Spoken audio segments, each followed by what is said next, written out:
بسم الله الرحمن الرحيم إذا زلزلت الأرض زلزالها وأخرجت الأرض أثقالها وقال الإنسان ما لها يومئذ تحدث أخبارها بأن ربك أوحى لها يومئذ يصدر الناس أشتاتا ليروا أعمالهم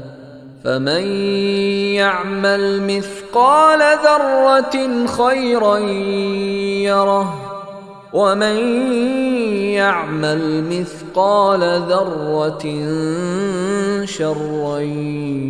يره.